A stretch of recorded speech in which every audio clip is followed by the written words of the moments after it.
Esse ciclo de palestras, ele tem uma ênfase nas coralidades e nas arquiteturas do corpo e também nas políticas do corpo. E ele foi iniciado numa tentativa do nosso grupo de pesquisa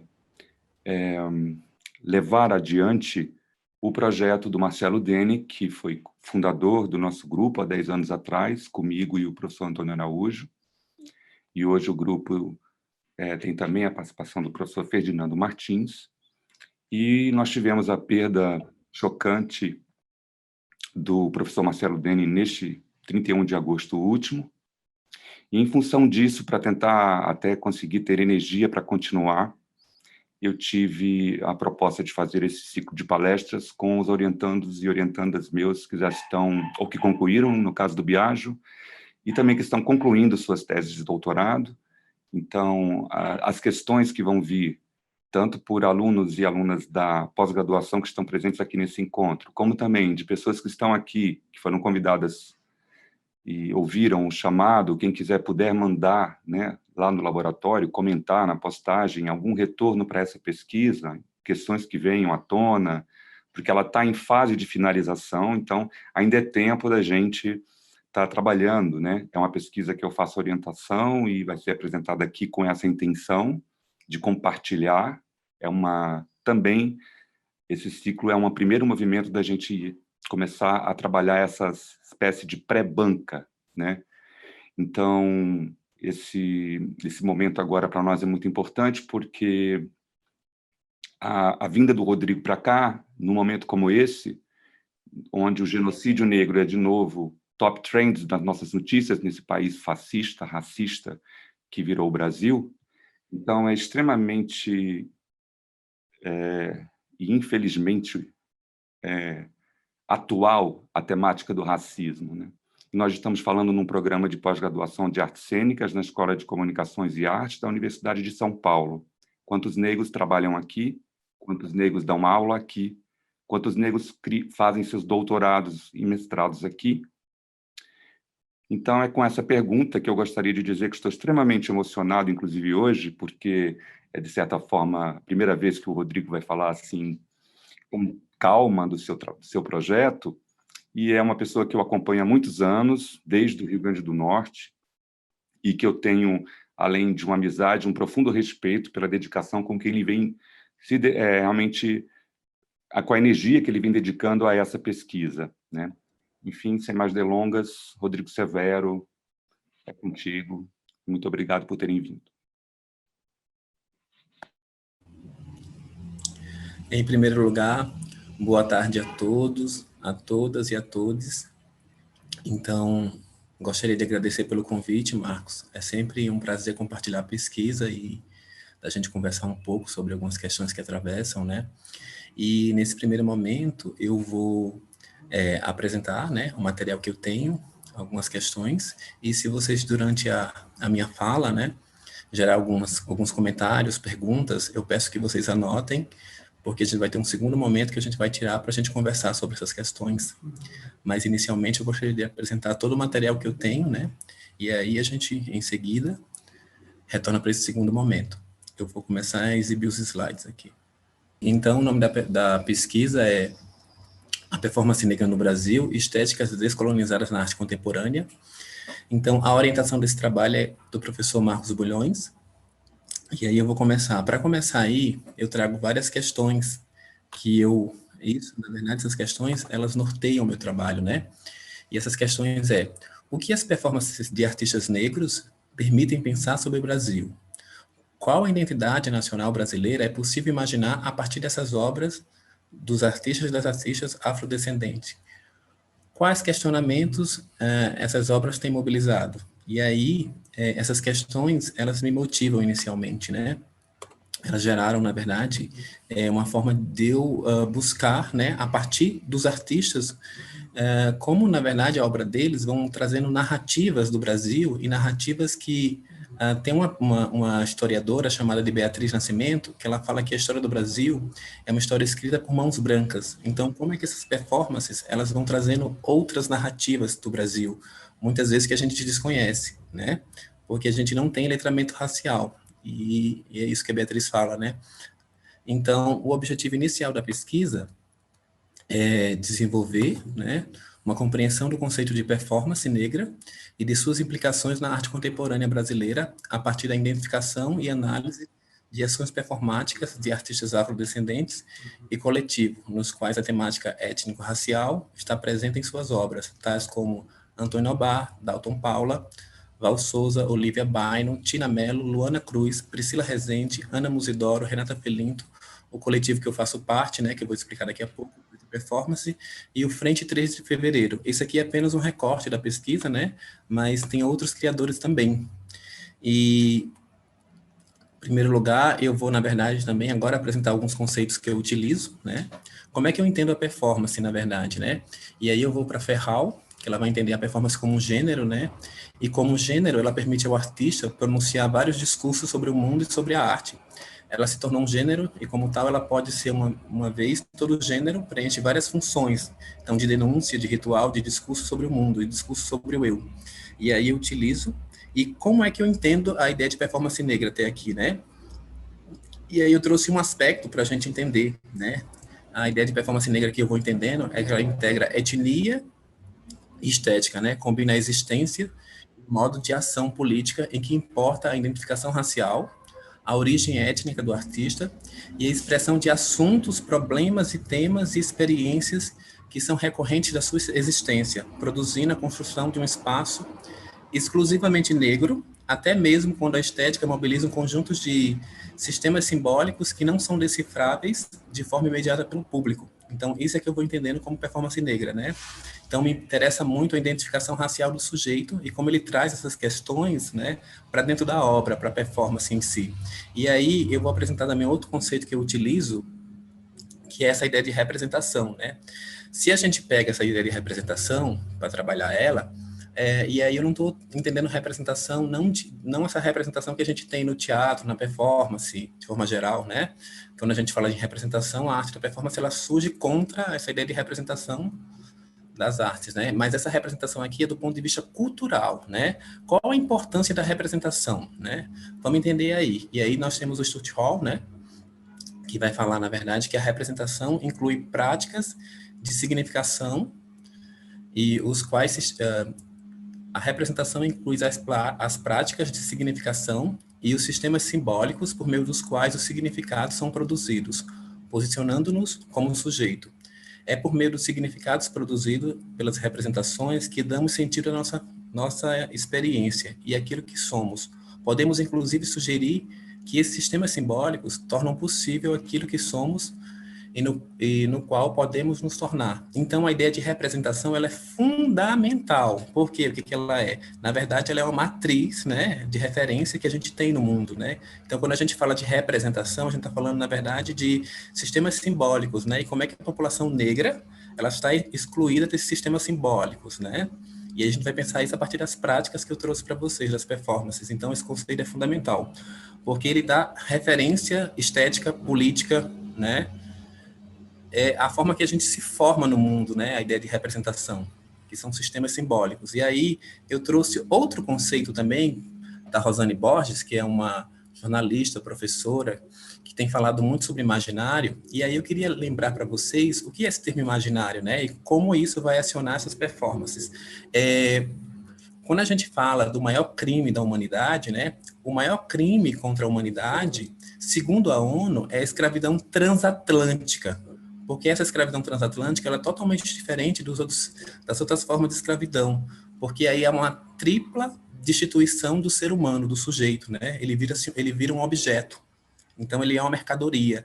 E quem vai trazer essa questão desse triplo destituição do sujeito é o Achille Baby, no Crítica da Razão Negra, né? Vai trazer esses três, esse corpo moeda, corpo mercadoria, ele vai trazendo esses corpos, né? Como é que esse sujeito negro ele foi destituído e se tornado objeto, né? E a gente vai ver isso nas performances em relação ao feminismo negro. Então, a ideia de imaginário aqui é que a gente tem um repositório atávico e atrasado, né? O imaginário. Então, essa ideia de imaginário, o que é? O termo recobre um repositório cultural de onde extraímos, sem saber, as referências que dão sentido às nossas vidas. Então, a ideia de representação imaginário é fundamental. Por quê? Porque é aí que eu vou formando as minhas referências no mundo. Por isso que muitas vezes o sujeito fala assim, não, eu não estou sendo racista, mas porque existe um imaginário, né? Existe um sistema de representação atávica no Brasil, né? Que se nutriu dessa questão da escravidão, né? Desse imaginário, que até hoje está incluído nas nossas práticas, né? Então, na verdade, todos nós, né? Que não temos letramento racial, muitas vezes em nossas práticas artísticas, a gente está sendo racista sem saber, porque a gente não tem, na verdade, letramento racial e não conhece esses conceitos.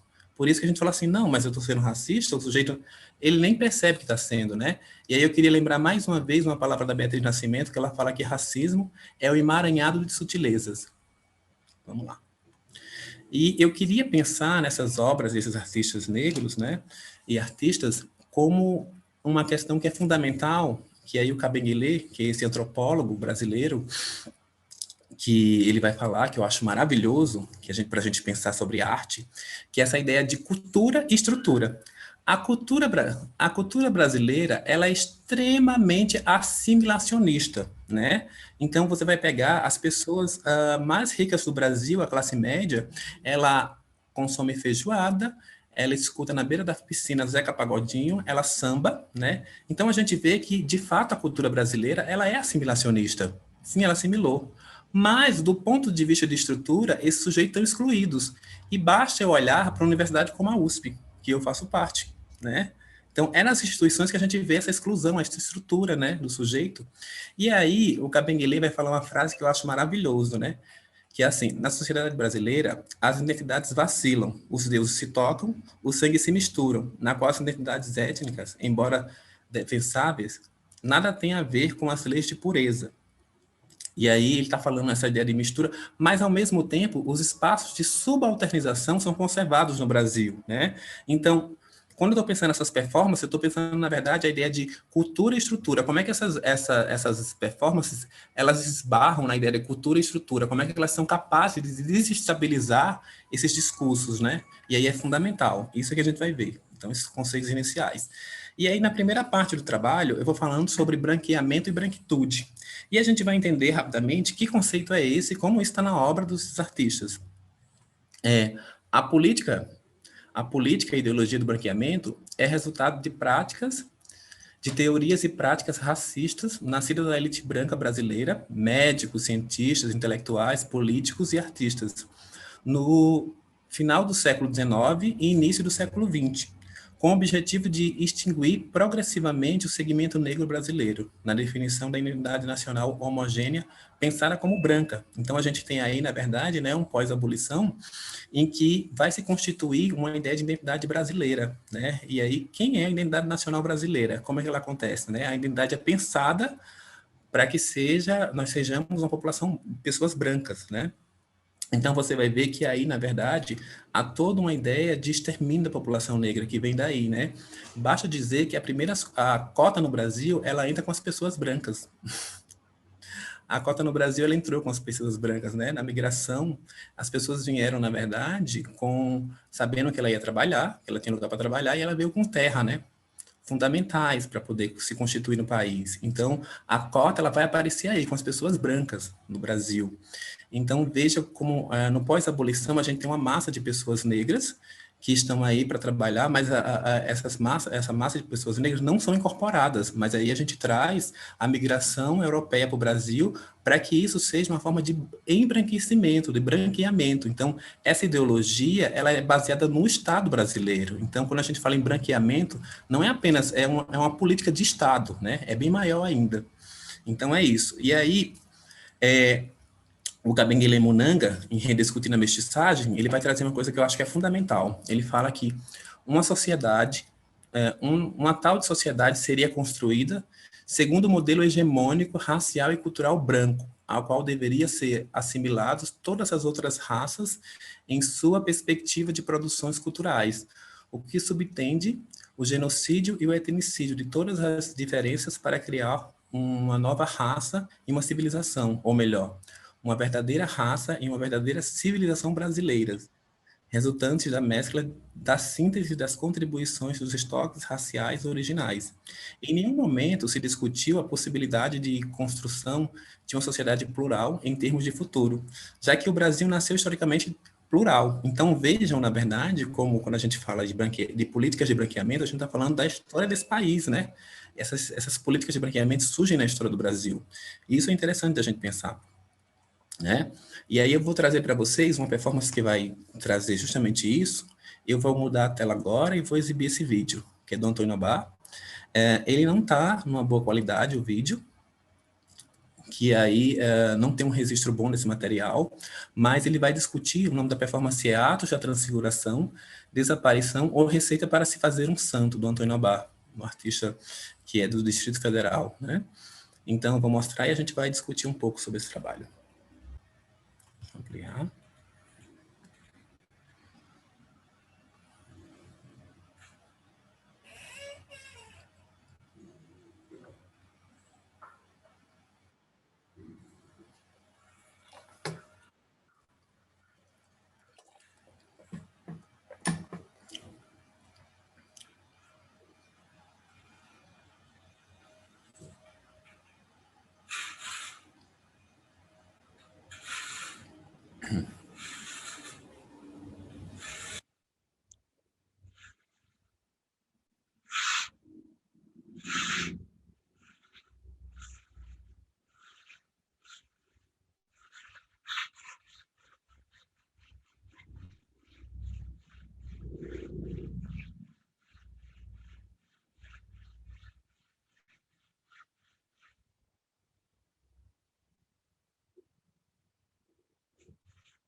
Então, o que que ele faz nesse trabalho, né? Como vocês viram aí, ele pega a imagem de Nossa Senhora da Aparecida, né? Uma gamela, um ralador, e ele vai ralando essa imagem, né? Então, o Antônio Abar, ele vai mobilizando aí, trazendo uma narrativa sobre esse processo de embranquecimento. Ao mesmo tempo, essa performance ela é extremamente complexa, porque também ele vai trazer uma memória étnico-racial em relação aos processos que acontecem também em outros lugares, em lugares da África, né, em que é usado também o branco, entra como uma ideia de algo positivo, no sentido de passar o branco no seu corpo, né, de pintar seu corpo de branco também. Então, mas aí trazendo esse aspecto do branqueamento, quando eu entrevistei ele, e aí ele fala a seguinte coisa, né? A performance Atos da Transfiguração intenta discutir a historicidade dos processos de branqueamento na formação étnica brasileira. Reporta, evidentemente, para os projetos de branqueamento populacional por meio da miscigenação, como também pelos processos de aculturação com vistas a privilegiar os cânones colonizadores. Assim, um princípio norteador para acessar a performance refere-se ao branqueamento étnico e também ao branqueamento dessas matrizes africanas que ainda estão submetidas a uma visão preconceituosa que não aparece sobre o espectro sutil, comercialmente atrativo e exótico, né? E aí eu queria lembrar, na verdade, como até hoje, né, o candomblé e as religiões de matriz africana, elas sofrem muito no Brasil, né? Porque existe todo um processo de endemonização dessas matrizes, né?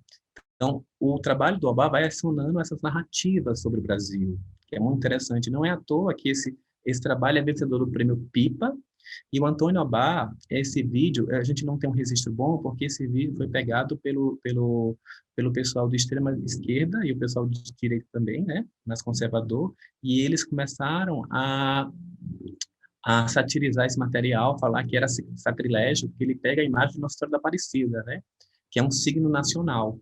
E aí eu queria lembrar para vocês, uma coisa que eu queria lembrar, é que a identidade nacional brasileira, ela foi construída e constituída a partir da subalternização, né, e do sufocamento das identidades negras e indígenas. Então você pega, na verdade, signos que não são signos mais étnicos, são signos nacionais. Então, capoeira, né, candomblé, e aí feijoada, não são mais considerados signos étnicos, mas na produção, na criação da identidade nacional, esses signos são elevados à identidade nacional. Por isso que muitas vezes as pessoas não conseguem entender que, na verdade, a construção da ideia de nação brasileira, ela acontece a partir de pegar esses signos que são étnicos e construir a identidade nacional, né? Então, nós, enquanto população negra, nós não contribuímos com a criação do Brasil. Nós construímos, é diferente, a narrativa é outra. Veja como, na verdade, é isso, né? Nós construímos porque, do ponto de vista de população, né, a população que esteve aqui, escravizados, é, eram 2 vezes maiores, 3 vezes maiores do que a população branca. Então, realmente, nós construímos esse país. E aí é uma mão de obra muito especializada, né? Engenheiros. Isso é muito interessante a gente pensar. Então, é outra forma de narrativa. Continuando aqui. E aí a gente vai trabalhar a segunda categoria, é a ideia de branquitude, que tem se discutido muito sobre o que é branquitude, né? E aí muitas vezes a gente está no debate acalorado e a pessoa fala, tira a sua branquitude, revela a sua branquitude, mas o que é essa branquitude que todo mundo fala? E aí eu trouxe para a gente entender esse conceito de branquitude a partir da Lia Weiner-Schuckmann, que ela tem uma tese que é maravilhosa, que é entre o encardido, o branco e o branquíssimo, raça, hierarquia e o poder na construção da branquitude paulistana. E aí, nessa tese, ela vai, na verdade, trazer que branquitude, o que é? Branquitude é entendido aqui como uma construção sócio-histórica produzida pela ideia falaciosa da superioridade racial branca e que resulta nas sociedades estruturadas pelo racismo em uma posição em que os sujeitos identificados como brancos adquirem privilégios simbólicos e materiais em relação aos não brancos. E é bem interessante esse conceito, porque se eu perguntar a qualquer político do Congresso Nacional como ele chegou ali, ele vai dizer que entrou numa escola, ele vai dizer que na escola ele participou da militância dos estudantes, aí depois ele entrou no partido político e depois ele conseguiu se eleger a deputado. Mas ele nunca vai revelar que o fato de ser branco levou ele a estar nesse lugar de estrutura, esse lugar, né?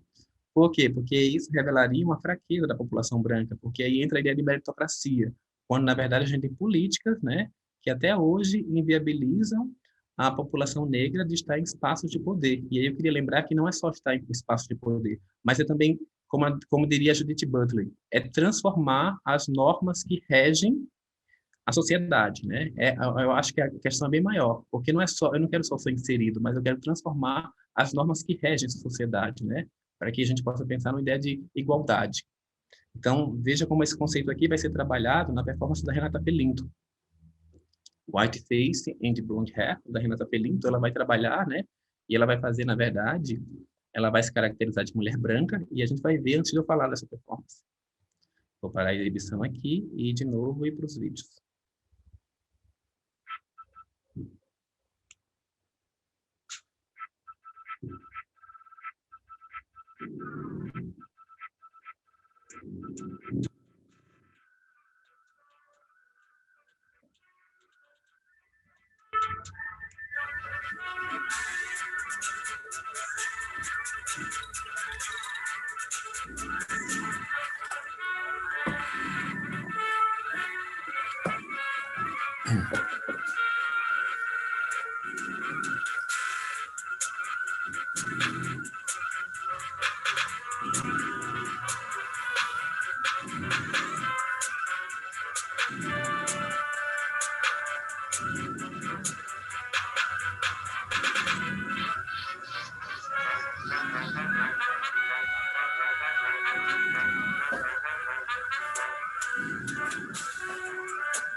Então, nessa performance, a Renata vai trabalhar justamente sobre a branquitude, né?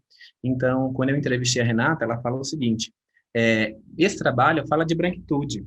É um trabalho que eu pensei a partir justamente de tudo aquilo que é branco, ou valores sociais que são rapidamente identificados como brancos, ou rapidamente pertencentes aos grupos hegemônicos brancos, e que não são rapidamente conectados à população negra.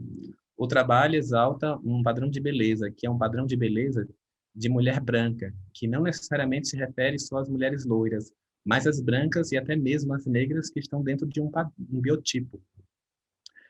O trabalho ele responde inicialmente à permissividade social de se ridicularizar e de fazer da população negra uma eterna caricatura, caricatura que a gente vê em muitos lugares, no dia a dia, nas piadas e nos comentários, que na verdade são práticas racistas naturalizadas.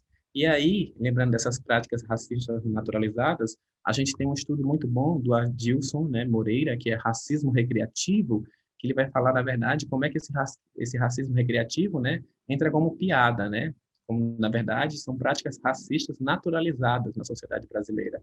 É tanto que, muitas vezes, no carnaval, a gente sempre quer se fantasiar de nega maluca, né, o cabelo crespo, então veja como, na verdade, isso é uma questão da cultura. Quando eu falo dessa questão, eu apontei inicialmente a ideia de cultura e estrutura para a gente pensar nessa questão, né?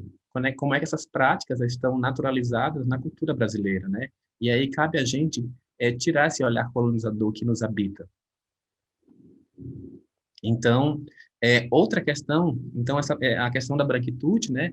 Ela está amparada a Renata na performance dela, ela está interseccionando gênero, raça e classe, né? É tanto que a performance foi feita na Oscar Freire, que é um dos espaços mais caros de São Paulo. Então as pessoas não sabiam como lidar com o corpo da Renata, né? Porque é uma mulher negra, mas ao mesmo tempo é uma mulher que está com caracterização de uma pessoa branca. Então é uma condessa. Então a Renata se transforma, né? Podemos pensar num Exu, né? Como você não sabe lidar com aquele corpo, né? Quem é essa mulher no espaço, né? E aí provocando, na verdade, causando uma ruptura no espaço, né? Uma desestabilização do espaço. Então, a branquitude, ela é amparada num padrão de beleza, né? Que é fundamental, e um padrão de consumo também. Então, por isso que a performance da Renata provoca tanto a ponto de que algumas pessoas brancas, quando olham, se sentem agredidas, né? E aí ela fala muito essa questão que algumas pessoas se sentem agredidas ao ver essa performance. Mas é muito interessante porque ela está interseccionando gênero, raça e classe no espaço urbano. Então, outra questão que eu acho que é fundamental, que existe uma tecnologia da escravidão, né? Que na verdade o que é? Que até hoje ela se coloca nas nossas práticas, que na verdade durante muitos séculos de escravidão, a perversidade do regime escravagista materializou-se na forma como o corpo negro era visto e tratado. A diferença impressa nele, mesmo no corpo e pela cor da pele, e pelos demais sinais diacríticos, serviu como mais um argumento para justificar a colonização e encobrir intencionalidades econômicas e políticas. Foi a comparação dos sinais do corpo negro, como o nariz, a boca, a cor de pele e o tipo de cabelo, com o dos brancos europeus e colonizador, que naquele contexto serviu de argumento para a formulação de um padrão de beleza e de frialdade que nos segue até os dias de hoje. E aí, isso, na verdade, é uma fala da Nilma Lino Gomes, que é uma pedagoga que trabalha com as questões raciais. Ela tem um livro chamado Movimento Negro na Educação, que é bem interessante.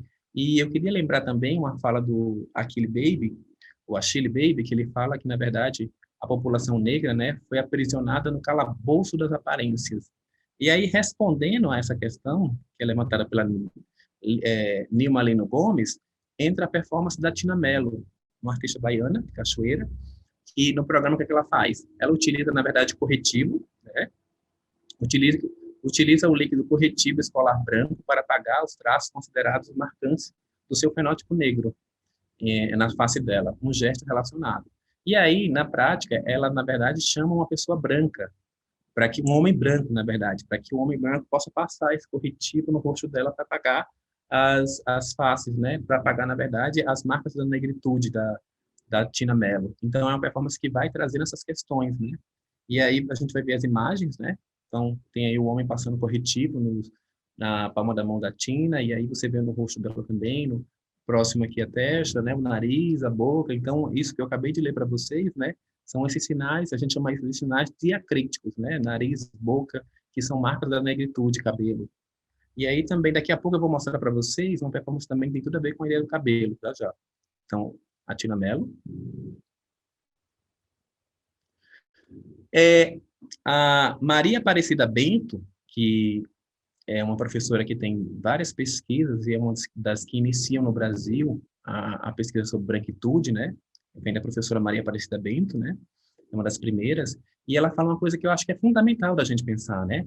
Na verdade, o legado da escravidão para o branco é um assunto que o país não quer discutir, pois os brancos saíram da escravidão com uma herança simbólica, concreta, extremamente positiva, fruto da apropriação do trabalho de 4 séculos de outro grupo. Há benefícios concretos e simbólicos em se evitar caracterizar o lugar ocupado pelo branco na história do Brasil. Então, minha pergunta é, qual é o lugar do branco na história do Brasil, né? Por que que essa herança branca ela não é revelada, né? E eu queria pensar para vocês como é que, na verdade, como é que na nossa obra de arte, na nossa escrita, nós podemos revelar a nossa própria branquitude. Eu gostaria que vocês pensassem sobre isso. Como é que eu posso revelar minha branquitude na minha escrita e na minha produção em arte e performance, né? Então, essas performances estão tocando nessa herança branca que o país não quer discutir, que é interessantíssimo da gente pensar, né? Porque quem mantém todo esse racismo? É bom a gente pensar, quem mantém, que estrutura é essa, né? Então, a Maria Aparecida Bento vai trazendo isso. A Sueli Carneiro tem um conceito que eu acho maravilhoso. A Sueli Carneiro é filósofa, escritora, ativista antirracista do movimento negro, movimento social negro brasileiro. E a Sueli tem um conceito que eu acho ótimo, que a gente vai ver uma performance que tem tudo a ver com esse conceito, que é o conceito de epistemicídio.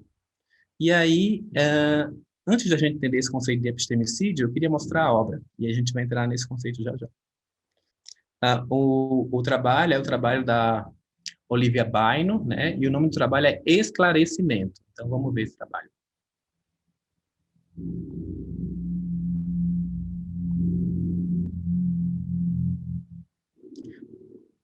Na performance não tem som, gente.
Então, a partir da Olivia Byron, né, a gente pode entender esse conceito de epistemicídio. Tá. O que seria esse epistemicídio, né? Então, para Sueli Carneiro, né, o epistemicídio é, além da anulação e da desqualificação do conhecimento dos povos subjugados, um processo persistente de reprodução de indulgência cultural, pela negação ao acesso à educação, sobretudo de qualidade, pela produção da inferioridade intelectual, pelos diferentes mecanismos de deslegitimação do negro como portador e produtor de conhecimento e de rebaixamento da capacidade cognitiva pela carência material, ou pelo comprometimento da autoestima, pelos processos de discriminação recorrentes no processo educativo. Então, veja como, na verdade, a performance da Olivia, né, vai trazendo essa ideia de epistemicídio, né, esse apagamento do sujeito negro. E como eu narrei para vocês inicialmente, né, essa identidade nacional, né, que ela é construída a partir do apagamento das outras identidades. Então, isso é muito interessante a gente pensar a partir da performance da Olivia, né, que é o esclarecimento. E aí nós vamos entrar no segundo tópico, né, que é a ideia da necropolítica e do genocídio da população negra. E então, o Achille Beibe, né, filósofo, historiador e teórico político. Então, ele tem esse conceito, né, que é o conceito de necropolítica. E o que seria o conceito de necropolítica, né? Na verdade, ele está questionando os limites de soberania do Estado, né? Que o Estado escolhe quem deve viver e quem deve morrer. Então, para o Achille Beibe, né, definiu a necropolítica e o necropoder como regime em que as armas de fogo são dispostas com o objetivo de provocar a destruição máxima das pessoas e criar mundos de mortos, formas únicas e novas de existência social, nas quais vastas populações são submetidas à condição de vidas que eles conferem o estatuto de mortos-vivos. E aí ele vai, na verdade, localizar esse conceito da necropolítica, ele vai pegar, na verdade, as plantations, né? Então, quando a gente fala que a escravidão transatlântica, ela é o pior crime contra a humanidade, é porque ela vai ser matriz de todas essas barbaridades que vai acontecer no mundo, inclusive do Holocausto. Inclusive, o Achille Baby, ele fala que, na verdade, o que o Hitler faz, isso já é uma fala do Ami Césaire, né? Que ele utiliza de processos coloniais com pessoas brancas legitimadas, por isso que incomodou tanto o Holocausto. Então, é uma questão para a gente pensar, né? E aí, a questão da necropolítica, a gente vê muito isso no Brasil relacionado à população negra, né? Então, a capacidade de definir quem importa e quem não importa, quem é descartável e quem não é descartável. E aí eu queria pensar que a necropolítica ela é uma política da morte, né? É o uso ilegítimo da força, o extermínio, a política de inimigo, né? A divisão, quem é amigo e quem é inimigo do Estado. E o Achille Baby tem um texto maravilhoso que é Políticas da Inimizade, que é bem bom da gente pensar. E eu queria pensar como é que na verdade os artistas da performance, os artistas negros, têm se utilizado dessas questões da necropolítica, a perspectiva da necropolítica como condição estética. Então, a gente tem um trabalho aí que é da Castaniel Vitorino brasileiro, que o trabalho dele é como se preparar para a guerra. Então, é um trabalho que ele dança, né? E ele pega a capoeira, que na verdade é uma prática que ele já faz no cotidiano dele. A Castaniel se define como macumbeira, ela é psicóloga também, né? E está fazendo mestrado na PUC também. E quando eu perguntei a ela sobre o trabalho, ela fala assim: esse trabalho nasceu das minhas memórias com a capoeira. Há uma música de capoeira que ouço desde a infância, que se chama Uma Noite Sem Lua. E num verso ela diz: era luta de morte, é para matar ou morrer. Esse trabalho é um treino, mas em si uma luta. A necropolítica é o genocídio e a capoeira é um modo de escapar. Na capoeira a gente aprende também que cada pessoa vai para a guerra com o corpo que tem e com o corpo que conseguiu construir. Meu trabalho é clínico. Sou psicóloga. Então minha aposta é sempre na singularidade dos movimentos de cura, ataque e defesa, compreendendo que esses movimentos são sempre feitos em coletividade, relações ecológicas, inter e interespecíficas. Me interessa em saber como a necropolítica diferencia para cada pessoa racializada e dissidente e cria condições de similaridade entre nós, sujeitos, por nos matar por nos matar ou fazer morrer pelos mesmos motivos. Isso aqui é uma entrevista que eu fiz com a Castaniel e vamos ver agora o trabalho dela.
Outro trabalho também que vai tocar na questão da necropolítica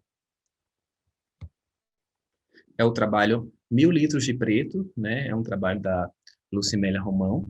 né? E eu peguei, na verdade, o que ela fez para a gente conhecer um pouco do trabalho, né? Com o que ela fez com as Mães de Maio, que é um movimento de mulheres que perderam seus filhos, né? Durante aquele ataque que houve, é uma organização de mães que perderam seus filhos por causa da violência policial, né? E esse movimento começou a partir de mulheres que perderam seus filhos quando o Estado, né, patrocina a morte de pessoas negras. E aí você tem, na verdade, o ataque do PCC aqui em São Paulo, que o governo Alckmin, né, deu, na verdade, carta branca, como eles dizem, para que os policiais matassem qualquer pessoa. Então, nesse ataque que houve do PCC, né, e dos policiais em relação à população negra, a questão era que qualquer pessoa que encontrasse na rua, em espaços periféricos, podiam matar. Então, esse acontecimento morreu mais pessoas, mais sujeitos, do que na ditadura militar. Morreram mais pessoas nos crimes de maio, que é conhecido como crimes de maio, né, do que na ditadura militar brasileira. Então, essas vozes, muitas vezes, não constroem alteridade, né? A gente não consegue construir alteridade. E aí, minha intenção dessa performance é porque a Lucimélia Romão, ela traz essa performance para o espaço urbano. Ela vai fazer no Largo da Batata, com as Mães de Maio, com esse movimento de mães que perderam seus filhos. E esses baldes, né, vai estar escrito o nome o nome a morte no Brasil, né? Nós temos um genocídio em curso, que por ano são mortos 23.100 pessoas negras, em sua maioria homens, de 15 a 29 anos, todos negros, e basta dizer que, para o IBGE, a população negra brasileira é a junção de pretos e pardos. Isso é a identidade negra no Brasil para o IBGE. Então, a maioria são mortos, né? São pessoas negras, homens, em sua maioria, e de 15 a 29 anos. Então, a gente tem um genocídio que essas mortes não constroem alteridade, né, não constrói um luto coletivo. Então, veja como a Lucimélia, quando ela propõe essa ação com as Mães de Maio, né, isso causa, na verdade, uma desestabilidade no espaço público e coloca aquelas pessoas que estão no espaço para compartilhar dessas dores também, né, para que isso construa uma ideia de alteridade a partir do trabalho artístico. E a gente vai entrar aí na ideia de partilha do sensível, né, como Rancière utiliza, mas a partilha do sensível, quando ele vai localizar esse conceito, a partir da Grécia. Só que na Grécia, mulheres escravizados, nenhum tem acesso, né, à questão das normas de construírem a sociedade, como geral, com seus pilares de educação, estética, política. Então, aí já está uma exclusão, né, no conceito do Rancière, mas a ideia de partilha do sensível é interessante que esses sujeitos que são negros, né, eles são impedidos de compartilhar o que é comum, né? Isso é a nossa luta, né? Compartilhar o que é comum, né? Então, como redefinir mundos a partir da estética? Porque aquilo que você olha, eu enquanto produtor, você olha aquilo que meu olhar classifica e rotula. O que você olha passou pelo meu olhar, né? Eu enquanto criador, eu enquanto artista que produz cenas e imagens, né, imaginários, tudo que você vê é isso que eu produzia. Você assiste a partir do meu olhar, né? Por isso, quando a gente fala assim, é preciso descolonizar, é preciso, na verdade, a gente arrancar essas lentes, né? Esse imaginário atávico que ainda rege nossos processos artísticos. Então, essa performance trata sobre essa questão. E aí eu trago o conceito de partilha do sensível para a gente partilhar o comum, aquilo que é da sociedade. Então, essas mortes deveriam ser choradas por todos nós, porque morreu mais pessoas do que na ditadura militar. Mas esses crimes não são chorados porque o Estado, né, ele colocou, na verdade, que não, quem morreu foi marginal. E, na verdade, algumas pessoas, né, alguns homens, não tinham, em sua maioria, não tinha nenhuma relação com o PCC. Então, veja como o Estado patrocina, né? Aqui onde é que está a necropolítica. Então, quem pode viver e quem pode morrer para o Estado, né? Então, é o Estado. O Estado é uma máquina de corpos, né? De corpos mortos, mutilados, né? Então, é bom a gente pensar sobre isso. Vou passar aqui o vídeo da Lucimélia, esse trabalho que aconteceu no Largo da Batata para a gente ver.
E uma coisa também, gente, que eu queria lembrar para vocês é que esse movimento, né, das Mães de Maio, que eu falei rapidamente sobre ele, é que em 2016, na verdade em 2006, foram mortos, né, durante 10 dias aqui em São Paulo, foram mortos 564 pessoas mortas, né?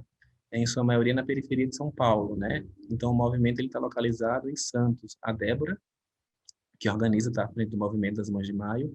Então veja como essas mortes não constroem o que a Judith Butler vai chamar em quadros de guerra luto coletivo.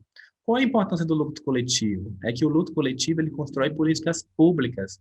Se a gente pegar o 11 de setembro como exemplo, e a Judith dá esse exemplo maravilhoso do 11 de setembro, é que, na verdade, lá houve uma comoção coletiva, né?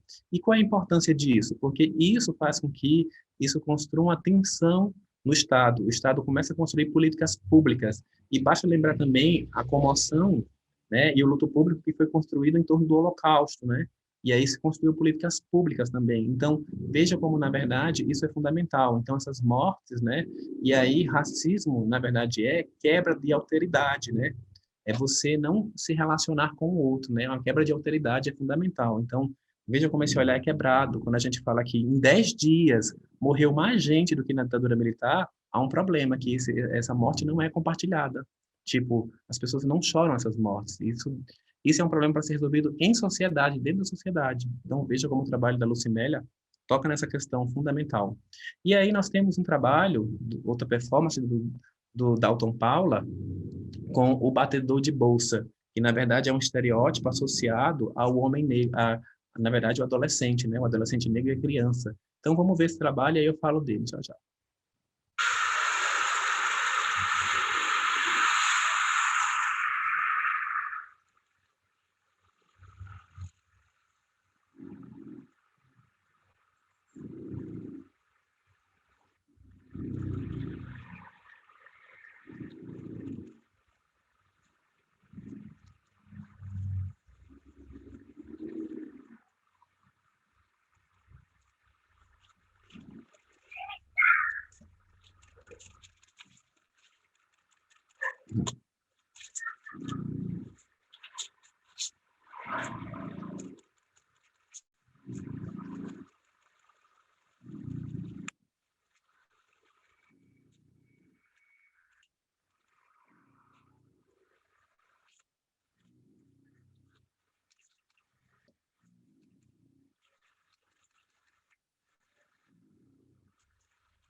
Então, aí, na performance do Dalton Paulo, né? Dalton Paula, que é o goiano, o Dalton Paula vai trabalhar justamente esse estereótipo, né? Do batedor de bolsa associado à população, aos homens negros, em sua maioria. E aí eu queria compartilhar com você as palavras do Dalton Paula sobre esse trabalho, que é interessante, ó. Eu estava entrando na distribuidora de bebidas e tinha uma madame comprando muita cerveja caras e tal, né? Estava comprando muitas cervejas caras e tal. Ela estava na porta e eu cheguei e ela me olhou de cima para baixo. E a bolsa dela estava em cima do balcão, dentro da distribuidora, e tinha uma pessoa da loja no freezer pegando coisas, e ela gritou para ele: "Vigia minha bolsa. Isso é meu cotidiano. Eu mesma adotei uma forma de estar no espaço público. Quando eu estou atrás de uma mulher, eu acelero para não ficar atrás, porque realmente elas ficam super apavoradas quando tem um homem negro atrás delas. Se tem alguma bolsa sozinha, eu já me afasto imediatamente. Então é preciso ter todo um comportamento no espaço público quando você tem um corpo suspeito, inimigo imaginal, né? Um corpo suspeito e um corpo marginal. Então, veja como, na verdade, nas palavras do Dalton Paulo, né, é uma experiência que ele vivenciou e que ele transforma isso em arte, né? E ele utiliza uma brincadeira infantil e, ao mesmo tempo, a performance tem um muro muito grande branco, né? E aí a gente lembra um pouco da branquitude, né? Essa parede da branquitude e uma bolsa preta e ele batendo, né? Utilizando muitas vezes ele está no espaço público. Então veja que no vídeo tem pessoas gritando, brincando, né? Então, como na verdade a performance desse artista tem trazido essas inquietações. E o Dalton Paula tem vários e vários trabalhos incríveis trazendo essas narrativas que atravessam a existência dele enquanto sujeito negro na sua condição de homem negro, né? Então, é interessante a gente pensar sobre isso. E uma coisa que eu acho que é fundamental é que, quando a gente fala de performance, eu gostaria de lembrar que a população negra, ela performa toda hora. E como é que acontece isso, Rodrigo? Tipo, quando eu saio de casa, a primeira coisa que a minha mãe fala é assim, falava quando eu era mais jovem: você tem que andar com RG. Se você vê algum policial, não corra. Você não pode correr na rua. E se ele falar com você, fale baixo. Então, a gente assume todo um comportamento que muitas vezes é necessário para a nossa própria sobrevivência. Então, a gente performa a vida, né? Então, isso é interessante, porque é muito complexo. Nas palavras mesmo do Dalton Paulo, quando ele fala assim que assume o comportamento no espaço público, é isso que a população tem que fazer. Porque muitas vezes, se eu chegar aqui e falar para vocês de uma forma mais enérgica, eu vou ser associado ao estereótipo de preto raivoso, né? Então, veja como, na verdade, essas questões precisam ser colocadas em xeque, né? Então, outra performance que é um trabalho que eu participo, inclusive esse trabalho vem toda a inquietação dessa minha pesquisa, né? É o Negrotério, do coletivo Preta Performance. É um coletivo independente que nasceu em 2016, e ele na verdade, ele nasceu em Diadema. Eu trabalhava lá como educador, e trabalhava como educador que eles chamam brincante. Então, eu vi entre as crianças, em sua maioria, de vulnerabilidade social, eles tinham as brincadeiras muito de injúria racial um com o outro, né? E aí são brincadeiras de que picolé de piche, urubu, e eu não gostava dessas brincadeiras. E aí eu passei a estudar sobre o genocídio, né? E como é que esses estereótipos, né, esse racismo recreativo, ele constrói um lugar, né, um lugar muito perigoso, que na verdade é a que merece ser, na verdade, morto, né, trucidado nessa ótica da colonização. Eu passei a estudar, na verdade, o genocídio da população negra, performance, chamada Negrotério. Então, o coletivo Preta Performance, né, pesquisa as relações étnicos raciais no Brasil, com o objetivo de promover ações estéticas descolonizadas e antirracistas, e conta com a participação de diversos artistas convidados em suas ações. Atualmente tem como integrante Dada Félix, Luana Cruz, Tarsila Thaís, eu, Rodrigo Severo e Vinícius Soares. E eu vou mostrar para vocês agora a ação. Esse aqui são os sujeitos que participam do coletivo. E essa ação aconteceu, a primeira ação, ela acontece no Espaço Cultural Beija-Flor, né? Eu cheguei muito cedo, eu e o Thiago Salles, que é um grande amigo, e que eu e ele, a gente foi os primeiros a fazer essa performance, né, juntos. Então, o que é necrotério? São uma coralidade de pacotes pretos embebidos de sangue colocados no espaço público. E aí eu coloquei na instituição. A instituição da Rede Cultural Beija-Flor, ela tem uma grande escadaria, que ela vai cair na represa Billes. E eu coloquei esses pacotes nessa escadaria, e a instituição estava fechada. Então, quando os alunos chegaram às 7 horas da manhã, estava tudo montado já, as performances, né? São artistas aí, bailarinos. Então, quando eles chegaram que viram essa coralidade de pacotes, eles entraram em choque. E outros não, outros acharam muito comum, porque para eles é comum ver um sapo preto no espaço com alguém morto, né? Lá em Diadema. Então, isso não causou tanto espanto assim, inicialmente para alguns. Para outros, não, ficaram desesperados com essa imagem. Foi uma imagem muito forte. Então, na instituição, a moça, a diretora, pediu para que eu não mostrasse essa imagem para ninguém, ficasse como um trabalho interno. E aí, nós passamos, na verdade, 40 minutos, no caso da Rede Cultural Beija-Flor, nos pacotes. Depois que todas as crianças saíram, a gente abriu os sacos e a gente foi conversar sobre essa violência no Brasil. E isso aconteceu no Dia da Consciência Negra, de 2016. Então, para mim, é muito significativo. Eu vou mostrar uma imagem aqui, desse trabalho lá na ONG, essa imagem aqui. Só que essa foto só mostra um pacote, mas aí tinham, na verdade, 6 pessoas, 7. Então, veja a reação das crianças. E a gente fez na Bienal, né?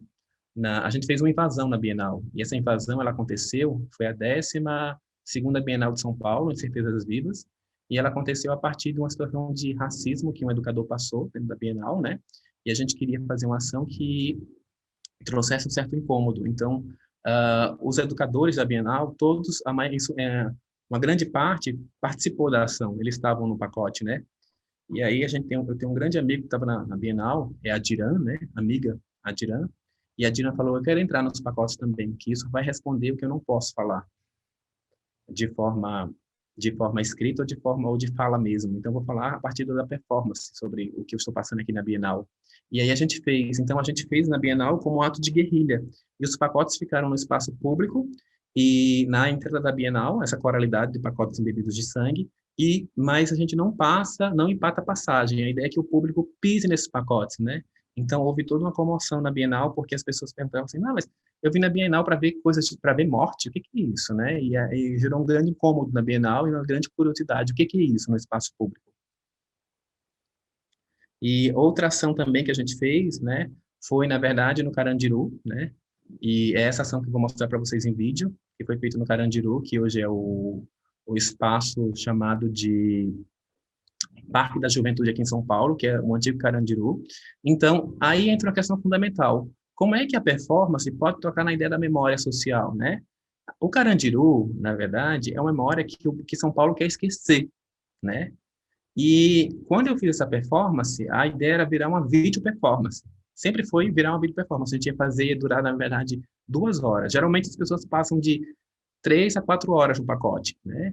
No espaço público. E aí ela era para durar exatamente 20 minutos, meia hora.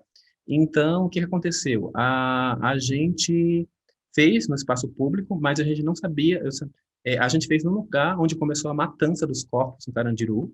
Eu mapeei o espaço inteiro, começou na matança, e eu chamei uma atriz branca e um ator branco, e eu transcrevi, eu não, o Vinícius, né, que é o diretor de fotografia e o diretor de vídeo, que ele transcreveu o discurso do Alckmin, falando sobre a importância do Parque da Juventude, né, de esquecer essa memória do Carandiru.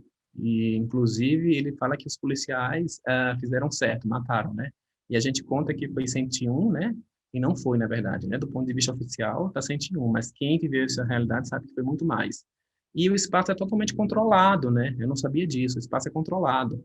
Então, a gente fez no espaço público, isso causou uma comoção, inclusive chamaram o batalhão de choque para tirar esses corpos e para me tirar do espaço. E aí foi uma ideia de estratégia, né? Vamos embora, porque aí vocês vão ver agora o vídeo. Vamos lá. Mas não tem nenhum ferido. As coisas passaram muito mal. A rebelião na penitenciária de São Paulo. Foram 30 horas de tensão e violência num dos mais graves dias de presos da história do país. A polícia invadiu o presídio e tomou posição em várias saídas. fumaça no pavilhão. Os presos fizeram fogueiras e queimaram roupas e colchões. Depois, agitaram faixas com reivindicações. Mas como não havia os nomes dos mortos, o portão da penitenciária ficou lotado. A ansiedade dos parentes era grande.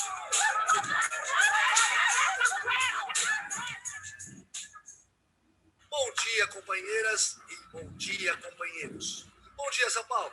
Que alegria estar aqui com vocês. Nessa nossa festa em que renovamos nosso compromisso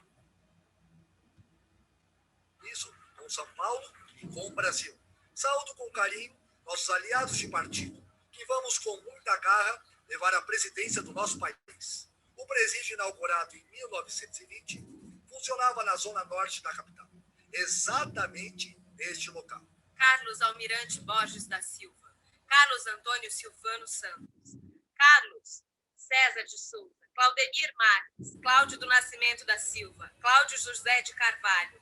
Cosmo Alberto dos Santos. Daniel Roque Pires. Outubro de 1992. Data da operação mais bem-sucedida do estado de São Paulo. Quem não reagiu naquele dia realmente está vivo. Francisco Rodrigues. Genivaldo Araújo dos Santos. Geraldo Martins Pereira. Ronaldo Aparecido Gasparini. Samuel Teixeira de Queiroz. Sandoval Martins da Silva. É uma performance de... E agora vamos celebrar. Parabéns pra você nessa data querida. Muitas felicidades. Muitos felizes. Parabéns pra você nessa data querida. Muitas felicidades.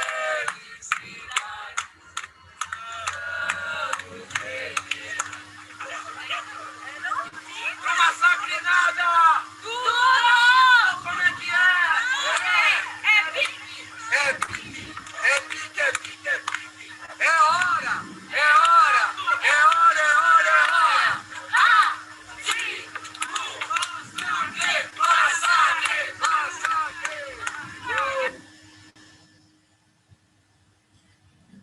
Inclusive, nessa performance, né, no caso do Carandiru, quem não deixou os guardas e os policiais tirar a gente do espaço público foi o público mesmo, os que estavam lá presentes, né, que falaram, não, a coisa vai acontecer. E eu cortei o vídeo, tá, gente? Esse vídeo, na verdade, tem 7, 8 minutos. Inclusive, vocês podem encontrar ele no YouTube, no canal da Preta Performance, que vocês vão encontrar ele na íntegra, que tem vários depoimentos do público falando do trabalho e da importância. Então, esse é um trabalho que a gente realizou, né, no Carandiru, e aí a gente vai entrar no próximo trabalho, e a partir da Preta vieram vários trabalhos, que eu não vou mostrar aqui, mas outro grupo que eu também queria mostrar os trabalhos é o Frente 3 de Fevereiro, né, que é um grupo que se formou a partir do racismo policial que aconteceu com o dentista, o Flávio, e o Flávio estava no aeroporto, num grande carro, e os policiais começaram a atirar no Flávio, né? Então mataram o Flávio, que era um dentista, e o grupo se originou, né? O grupo inicia a partir desse ato que aconteceu, desse homem negro que foi trucidado pelo Estado brasileiro, né? Pelos policiais. Então, o que é o coletivo, né? O coletivo, o Frente 3 de Fevereiro é um coletivo de São Paulo de pesquisa e intervenção artística voltado para as múltiplas formas de enfrentamento e desnaturalização do racismo na sociedade brasileira. Para isso, utiliza-se de suportes artísticos, debates, shows, espetáculos audiovisual, exposições, bandeiras em estádio de futebol e no alto de edifício Prestes Maia, a maior ocupação vertical de toda a América Latina, tendo como temas o racismo policial, a tipologia do suspeito, o racismo no futebol, o racismo na experiência, o racismo na experiência de espaço urbano de jovens negros e heranças escravagistas incutidas na sociedade brasileira. O coletivo é formado por artistas, diversos artistas, músicos, artistas plásticos, dançarinos, atores, cineastas, historiadores, design gráfico, socióloga, cenógrafos e advogados. E aí eu vou pegar para vocês, eu vou mostrar aqui rapidamente a ação, que como o grupo inicia, né? Mas eu queria me deter à ação das bandeiras, que me interessa muito, que a ação das bandeiras que eles desenvolvem nos estádios de futebol, ele aconteceu a partir do racismo no futebol. E a gente sabe que a experiência do racismo no futebol é bem comum, né? Então, é a partir de uma identidade de racismo no futebol que eles vão criar essa ação das bandeiras, que a gente vai ver. Então, essa aqui foi a primeira ação do Frente 3 de Fevereiro, né? Que se existe a perpetuação de um ideário de democracia racial no Brasil, o discurso que nos firma como um país mestiço é por isso que é automaticamente livre de racismo. Por outro lado, a morte de Flávio traz à tona a cotidiana tipificação do sujeito negro como suspeito, como ameaça. E aí esse suspeito, ameaça, é a mesma coisa que o Dalton Paula estava tratando na obra dele também, né? Então, essa é a ação das bandeiras, né, que eles levam para o estádio de futebol, algumas bandeiras, e a gente vai ver essa ação, que aconteceu a partir do racismo, né, no futebol.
Então, vejam, na verdade, como a Frente 3 de Fevereiro ela utiliza a própria experiência das torcidas organizadas para criar uma coralidade no espaço, né, com as torcidas e abrir essas bandeiras, que aí, Brasil salve negro, Brasil negro salve, onde estão os negros? Então, olha só, uma pergunta que está fazendo a sociedade brasileira, né, e é interessante também a estratégia estética que adotada pelo Frente 3 de Fevereiro, que eles utilizam o próprio estádio de futebol, né, no calor do momento, abrindo essas bandeiras, e essas bandeiras também elas foram exibidas pela mídia, né, pela Globo. Então, veja como é uma ação que vai ganhando uma outra dimensão, né, fica, na verdade, pulverizada na sociedade brasileira, né, e são inquietações que vai trazendo, onde é que estão os negros, né, nesse país, onde é que nós estamos? Então, é um trabalho muito interessante essa ideia das bandeiras e essa coralidade utilizando a própria estratégia que é das torcidas organizadas. Então, vamos entrar aí também uma frase do Eugênio Lima falando, né, que a polícia vive a lógica de uma guerra, seja contra o crime, seja contra as chamadas classes perigosas. Ou seja, a polícia combate um inimigo comum, com táticas de guerra, de aparatos de segurança importados de outros países, principalmente países que vivem guerra contra as populações determinadas, como, por exemplo, o Estado de Israel. Nessa lógica, é preciso se perguntar: quem é a população negra pobre e periférica? E a população civil do Estado inimigo? Uma vida matável é uma vida dispensável, mas, como o racismo internalizado nas corporações policiais é sistêmico, essa lógica atravessa o tratamento de todo negro e negra, independente da sua classe social. É como se ser negro e negra fosse uma espécie de sujeito a ser combatido. Então, mais uma vez, trazendo essas inquietações. E aí eu queria entrar no terceiro tópico, que é as imagens de controle. E eu queria falar para vocês essa ideia de imagem de controle que vem da Patrícia Hill Collins, mas aí essas imagens de controle, desde 83, é falado por Lélia Gonzalez, em Racismo e Sexismo na Cultura Brasileira, o texto da Lélia Gonzalez. E aqui é a Lélia Gonzalez. A Lélia vai fazer um movimento no texto que é muito interessante nesse racismo e sexismo na cultura brasileira, que, na verdade, as mulheres negras, né, até hoje no Brasil, elas são confinadas, né, em 3 figuras, da mulata, da doméstica e da mãe preta. E a gente vai ver o que isso causa e como é que as mulheres negras, artistas negras, estão respondendo essas questões, né? Estão respondendo não, porque a ideia, eu gosto de usar a palavra resistência associada com agência, porque quem responde, quem resiste, muitas vezes não produz. Essas mulheres estão produzindo, na verdade, elas estão agenciando outras possibilidades e outras narrativas sobre o mundo. Então, isso para mim interessa, né? Essa ideia de agência com resistência, e não só resistência. Então, e aí a Patrícia Hill Collins, na ideia de imagem de controle, que está muito associado com essas imagens estereotipantes que a Lélia trazia no texto dela, ela fala que a ideologia da escravidão estimulou a criação de várias imagens de controle interrelacionadas e socialmente construídas na condição da mulher negra, que refletiam os interesses dos grupos dominantes em manter a subordinação das mulheres negras. Além disso, como negros e brancos eram importantes para que a escravidão continuassem, as imagens de controle da condição da mulher negra também funcionam para massacrar relações sociais que afetam a todas as mulheres. Então, você tem, na verdade, por isso que eu falo a ideia de imagem. A ideia de imagem é fundamental, refundar outros imaginários, né? Essas mulheres são percebidas nessas imagens estereotipantes, né? No estereótipo, na chave do estereótipo. E no texto da Patrícia Hill Collins, ela vai falar dos Estados Unidos. Só que eu queria lembrar para vocês o conceito de diáspora, né? Então, a Luísa Barros, que é uma feminista negra, ativista, política também, a Luísa Barros e o Paul Gilroy, com o Atlântico Negro, também traz isso, que é esse conceito de diáspora, né? Que você olha para os Estados Unidos, você olha para o Brasil, a Lélia Gonzalez está falando desse confinamento da mulher negra nessas imagens de controle. A Patrícia Hill Collins está falando de imagens de controle. Então, veja como tem imagens que são muito próximas. Quando você vai pegar o trabalho de alguns artistas negros no Brasil e o trabalho de alguns artistas negros nos Estados Unidos, estão muito próximos. As discussões são muito próximas. Mas isso é possível entender a partir da ideia de diáspora negra, né? Que construímos, na verdade, uma sociedade a partir tem várias heranças que vieram da escravidão, né? E que trazem vários problemas em relação à população negra, para a população negra. Então, a Bell Hooks vai falar em Olhares Negros que é interessante que as representações do corpo da mulher negra na cultura popular contemporânea raramente criticam ou subvertem as imagens da sexualidade da mulher negra que eram parte do aparato cultural racista do século XIX e que ainda moldam as percepções de hoje. Então, você vai ver que desde o século XIX, né, esse aparato cultural racista, né, está nas instituições, está, na verdade, nas produções em arte, né, no que é produzido. E aí a gente tem uma campanha que foi no Brasil, né, é pelo corpo que se reconhece a verdadeira negra, né? Então, veja como, na verdade, aí muitas de vocês podem ler essa imagem como algo positivo, mas eu queria lembrar para vocês, e queria que vocês pensassem, por que as mulheres negras estão excluídas ainda da vida acadêmica como professoras intelectuais? Tem um texto da Bell Hooks que ela fala que o paradigma ocidental nos concebeu a mulher negra como apenas corpo, né? Então, se ela é corpo, ela é destituída de mente. Então, essa mulher ela foi construída apenas na questão do corpo. Então, ela não pode pensar, né? nesse paradigma racista, na verdade. Por isso que a gente tem toda uma exclusão de mulheres intelectuais negras. E aí, a Bell Hooks, as feministas negras, têm tratado essa questão com muito primor, né? Essa ideia dessa objetificação em relação aos corpos, né? Então, pensem sobre isso. Com quantas mulheres negras vocês estudaram na academia? E aí, as imagens de controle, nós temos no Brasil, né? A mulata, a globeleza, né? Que é uma imagem, não é a questão da nudez em si, mas é o confinamento dessa mulher apenas nesse lugar, né? Que, na verdade, é ainda o lugar da escravizada, sendo, mais uma vez, violentada pelo homem branco, né? E esse controle, essa ideia da objetificação. E o que são essas imagens de descontrole que essas mulheres vão construir em cena? Aí você tem um trabalho da Renata, da Priscila Rezende, né, de BH. A Priscila constrói, na verdade, essa máscara de Flandres.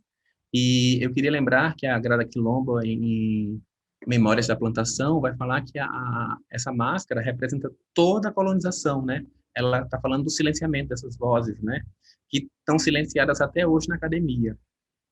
E aí, essas vozes que foram silenciadas. E a Priscila se autorrepresenta como passista.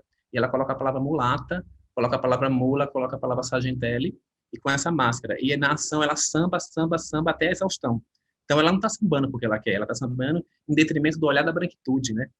E é isso que a gente tem que pensar, né? A quem esse samba serve, né? Para quem ele serve, né? Então, é isso, né?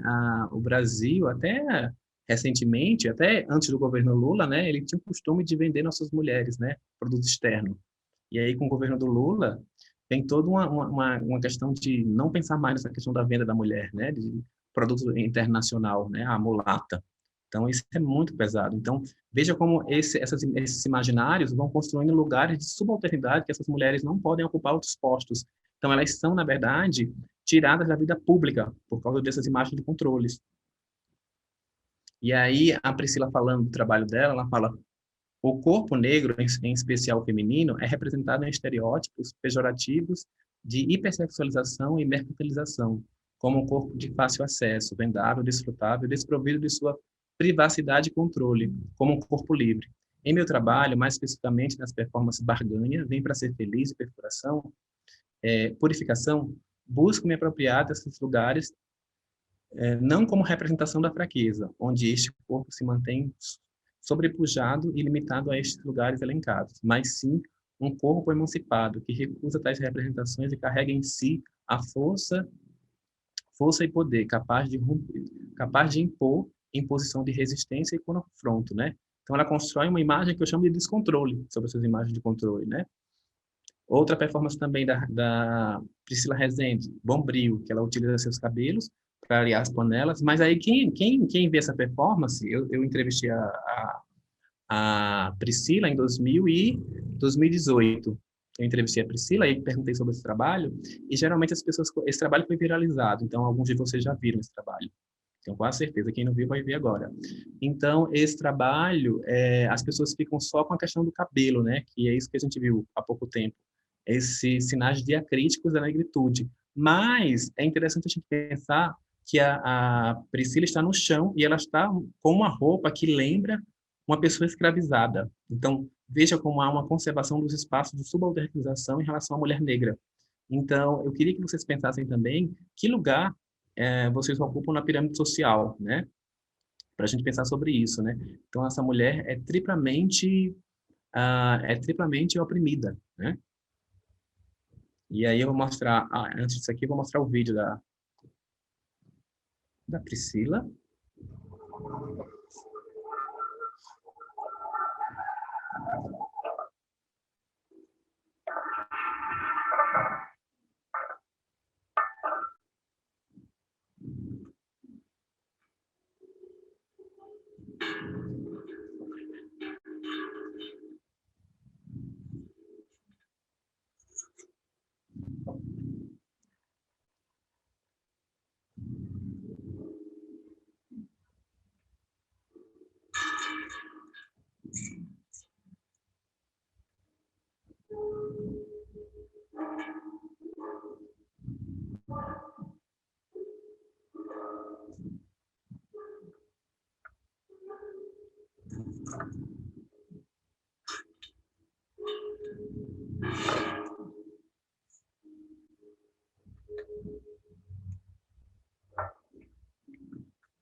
Então, nós vimos outra performance também que eu queria que vocês pensassem na imagem de controle, é a performance da Val Souza, né? Que deixa a Piriguete te falar, que é um trabalho incrível. Tem uma coisa que tem uma expressão acho que é do Derrida, que ele fala, repete para não fazer igual, mas para fazer diferente. Eu repito para fazer diferente. É o que a Val faz, né? Ela pega essa imagem de controle sobre as mulheres negras, e aí a gente tem no Brasil, né? Todo homem, toda mulher que usa a palavra novinha, gente, eu estou acionando um contexto de pedofilia. Só que a pedofilia, ela é naturalizada, né? Então, essa questão seríssima no Brasil, culturalmente. Então, a ideia é desnaturalizar isso. E aí, a Val está trabalhando com essas imagens de controle sobre a mulher negra. Então, ela está aí com a caixa, né? Tem a piriguete R$2. Então, ela vai andando com essa caixa no espaço público. Você não sabe que é uma performance, muitas vezes. Ela está com essas roupas, né? Roupas curtinhas. Então, ela vai andando e vai distribuindo bebida e vai dançando músicas no espaço público, apenas dançando, né? Dançando e rebolando. Então, as pessoas não sabem lidar com o corpo da Val, né? Porque é uma mulher negra no espaço público. E aí a questão da Val é o que você, quando você vê uma mulher negra, o que você vê quando qual a percepção você tem quando vê uma mulher negra? Então ela sai no espaço público com essa caixa, você não sabe que ela está performando. Então é muito interessante porque ela tem uma ideia aí da autodefinição da Patrícia Hill Collins. Uma coisa é pessoas brancas construírem imagens sobre pessoas negras. Outra coisa é pessoas negras se autorrepresentarem, construírem representações sobre si mesma. E a Val faz isso, né? Ela pega, na verdade, essa imagem de controle, ela vai brincar com isso no espaço público, né? Inclusive, ela tem controle sobre o seu próprio corpo no espaço, a ponto de o outro não ter acesso a ele, né? E vamos ver o que a Val fala sobre esse trabalho. E a Val fala o seguinte, ó. O que você enxerga ao ver uma mulher negra? Esse trabalho tem várias camadas. O trabalho é muito influenciado com a minha ida para Salvador. Se é uma mulher negra, é a todo momento utilizar a estratégia do corpo para sobreviver. Quando eu vou para Salvador, eu tenho uma coisa que me afeta muito. Esse trabalho tem inúmeras referências. Ele tem referências com a hipersexualização, com certeza, e tem uma coisa interessante de se pensar, porque à medida em que eu coloco esse corpo na rua e digo, é esse corpo que você quer? Esse corpo que você quer? Os homens não sabem o que fazer. Eles ficam muito incomodados, porque a todo momento eu estou dizendo para eles, eu sei o que você quer, é isso que você quer. Eu estou te dando essa piriguete de R$2 que você quer. Então, tem essa questão da hipersexualização, e tem a ver com... então, tem essa hipersexualização que tem a ver com as músicas cada vez mais com esses discursos latentes, da bebida que ela desce, enche a novinha de bebida que você pode comer, entre outros discursos. Mas tem uma coisa muito interessante que talvez vá na contramão, que é o poder presente nesse corpo feminino. Então, ela vai utilizar esse corpo feminino como poder, né? E aí a ideia de empoderamento, que a gente entendeu isso do ponto de vista do conceito neoliberal, mas o empoderamento é um conceito que ele serve para as camadas subalternizadas, né? Porque quando eu estou falando, na verdade, o empoderamento, ações que eu construo para que determinada população saia da subalternização. Então, não é um conceito individual, é um conceito coletivo. E você vai pegar Paulo Freire trabalhando a ideia de empoderamento, a Joyce Beth com aquele livro, O que é Empoderamento? Vai tratar justamente sobre isso, que não é eu tirar a roupa aqui e ficar pelado, isso não é empoderamento, né? Empoderamento é uma lente coletiva que eu trabalho para que determinadas populações saiam do espaço de subalternização. Mas quando a Val faz isso, ela funde, né, individual e coletivo e constrói uma ideia de autodefinição de si, né? É outra questão. Então, vamos entender aqui também um conceito que eu acho que é fundamental. Aí, ó, qual seria se essas mulheres são confinadas nesse espaço, nessas imagens de controle, qual seria o que elas constroem, né, do ponto de vista da cultura? Essas mulheres elas são, na verdade, muitas vezes marginalizadas, né, e elas não servem para casar, né? Então, a Patrícia Hill Collins gosta muito de lembrar a herança da mulher branca em relação à escravidão, né? Que a mulher branca foi codescendente com a escravidão, né? E a Patrícia Hill Collins vai pegar fatos históricos de que essa mulher branca sabia que a mulher negra era explorada e ela tinha vários filhos produtos de estupro do homem branco, né? E essa mulher silenciou, mas ela silenciou para não perder o privilégio dela enquanto mulher branca. Então, existe uma herança branca aí, né? Quando a gente fala em palmitagem, não é palmitagem, é preterimento afetivo sexual. Essa é a questão. E aí eu vou mostrar uma tese para vocês sobre essa questão. Uma tese, um trabalho de doutorado que fala sobre essas questões. Então, existe aí também um confinamento dessas mulheres que levam muitas vezes a não estar no mercado matrimonial. E vamos ver essa performance da Val Souza.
Então, veja como a Val está se autorrepresentando aí, está trazendo uma crítica social a partir do trabalho dela, né? E eu queria lembrar as palavras da Ana Paula Pacheco, da Cláudia Lemos Pacheco, que ela tem essa tese que é branca para casar, mulata para F, negro para trabalhar. Escolhas afetivas e significados da solidão entre mulheres negras em Salvador, Bahia. Então, essa tese virou um livro, que eu acho que é A Solidão da Mulher Negra, se não me engano, e ela fala uma coisa que é fundamental. Há uma representação social baseada na raça e no gênero, a qual regula as escolhas afetivas das mulheres negras. A mulher negra e mestiça estaria fora do mercado afetivo e naturalizada no mercado do sexo, da erotização do trabalho doméstico, da feminilizado e escravizado. Em contraposição, as mulheres brancas seriam, nessas elaborações, pertencentes à cultura do afetivo, do casamento, da união estável. Então, veja como essa solidão da mulher negra, né, ela está atravessada pela questão da questão racial brasileira e em países que viveram a escravidão. Então, meu preterimento afetivo sexual, numa estrutura racista, está pré-selecionado. Quem eu escolho para ser meu parceiro e parceira está pré-selecionado nessa estrutura racista, né? Se aí você tem uma pirâmide social, tem um homem branco heterossexual, tem a mulher branca heterossexual, tem o homem negro e tem a mulher negra. Não é à toa que a Angela Davis fala assim, quando a mulher negra se movimenta, ela movimenta toda a pirâmide. Então, isso é a importância da gente olhar para essas mulheres negras e não na chave do vitimismo. Essas mulheres, eu queria lembrar também uma coisa da Angela Davis, né, Mulheres, Raça e Classe, que ela fala que essas mulheres, elas têm um papel fundamental na escravidão, né, e na forma de resistência e agência, que essas mulheres, elas mataram seus próprios filhos, elas envenenaram os seus algozes, elas, na verdade, foram capazes de construir várias estratégias que para poder fugir da escravidão, né, para poder sair, para poder construir estratégias de fuga da escravidão. Então, essas mulheres são extremamente protagonistas do mundo e não passivas como essa visão racista querem colocar as mulheres negras, né? E aí, vamos lá, próximo trabalho. Essa ideia de autodefinição que eu falei para vocês, não vou ler aqui, que é a importância de você construir imagens positivas, né? Outra confinamento da mulher negra é a ideia de babar, né?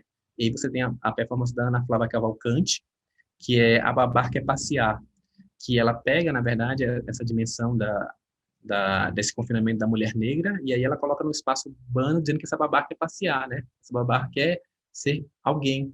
E aí eu queria lembrar para vocês o que é a questão do uniforme da mulher, da pessoa que trabalha como babá, né?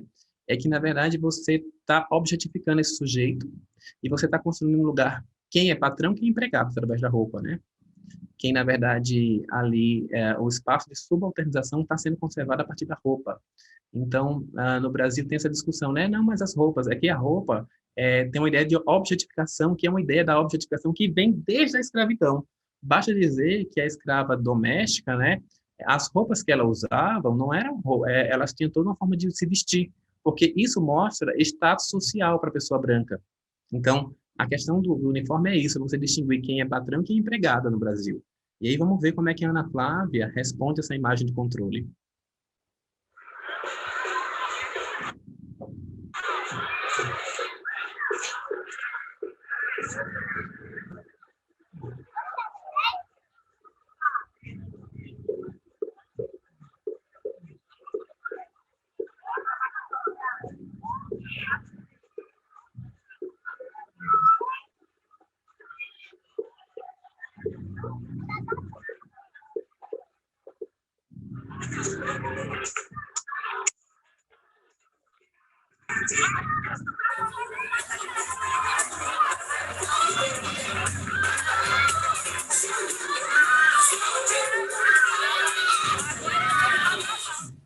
E aí vamos ver o que a Ana Flávia fala o que a Ana Flávia Cavalcante fala dessa performance, né?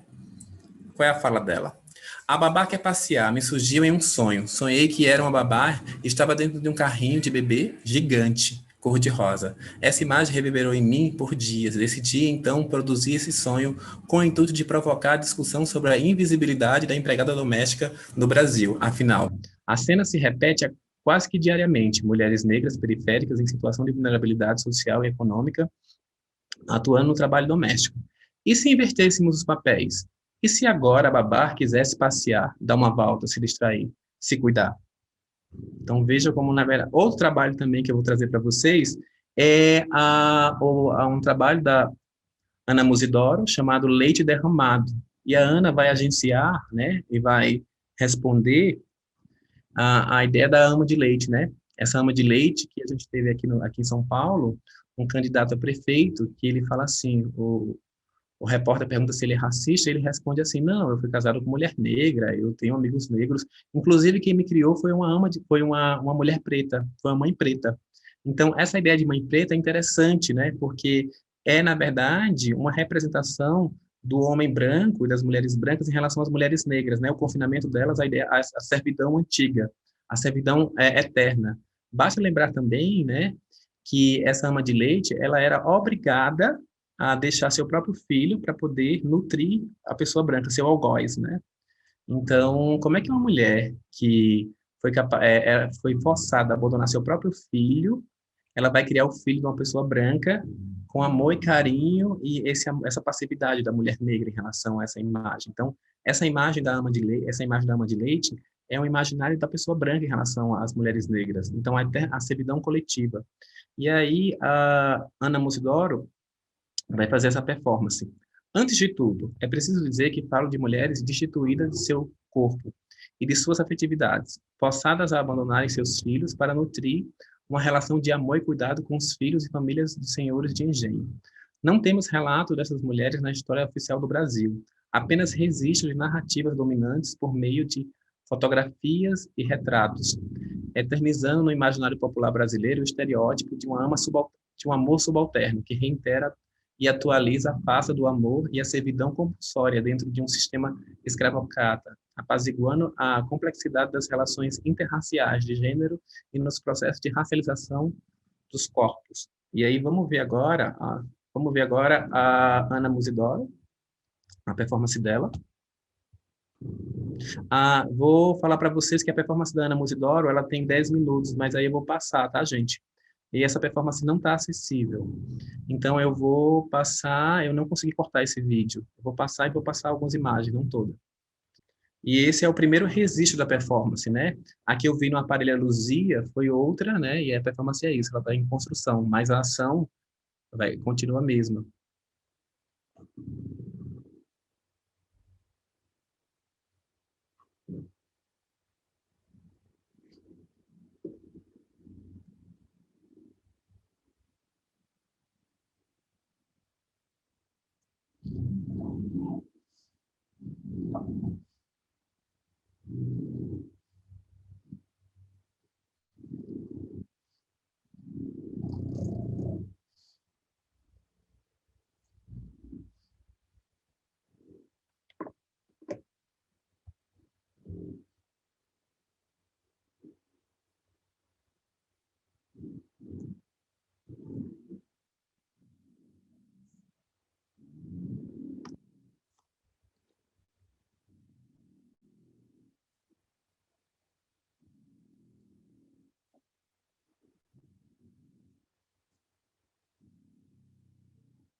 Eu vou parar o compartilhamento aqui para a gente seguir. Então, veja como, na verdade, né, você tem uma narrativa de Mãe Preta que é baseada a partir do estereótipo, né, e das representações que o homem branco e a população branca criou, né, a partir de pessoas negras, de mulheres negras. E o confinamento novamente acontece, né? Então, finalizando a nossa discussão aqui, eu vou apresentar o trabalho da Luana Cruz, né, que é uma artista também de performance. O nome da performance é Raspadinha de Caramelo, né? E a gente vai ver a ação, melhor do que eu explicar. Mas aí, antes de mostrar o trabalho da Luana Cruz, que também vai trabalhar sobre o corpo negro feminino, eu queria falar um pouco desse trabalho da Luana, né?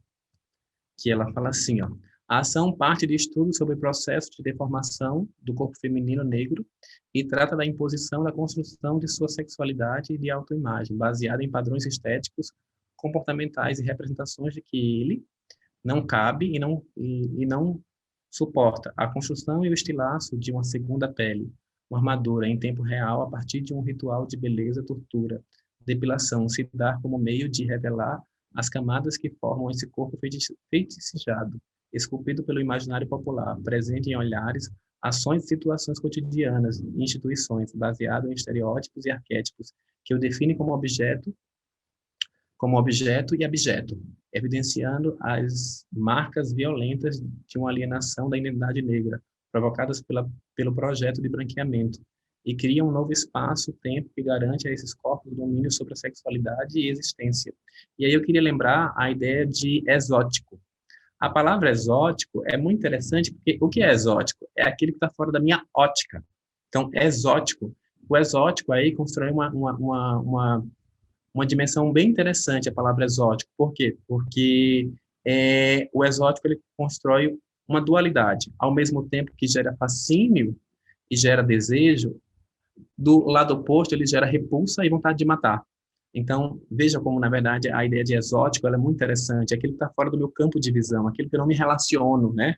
Aquilo que é apenas a ideia de outricidade que a Grada Quilombo vai trazer, né? Então, é uma questão fundamental a gente pensar sobre como é que a gente está olhando para o outro, para a arte do outro, a gente está produzindo arte a partir desse olhar exótico, né? E é bom a gente pensar sobre isso, né? Vamos ver agora a performance da Luana para finalizar essa primeira parte.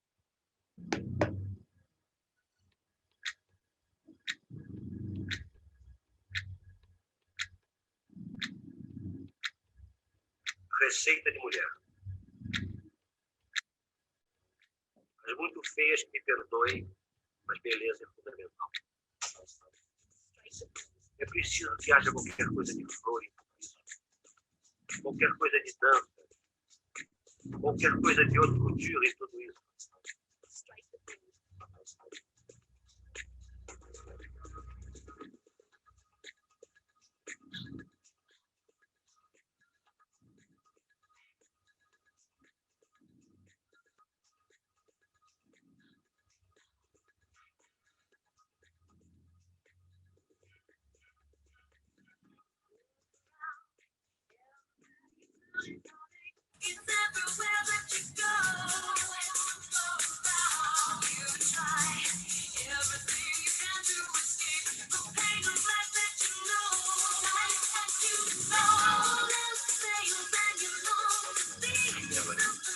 Ou tenha pelo menos um rosto que lembre um tempo.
Então, veja como, na verdade, a performance da Luana está trabalhando com esses imaginários racistas, né? E eu vi essa performance, eu presenciei, e ela coloca várias imagens no chão, mas antes ela faz um trabalho que ela vai, várias mulheres brancas, né?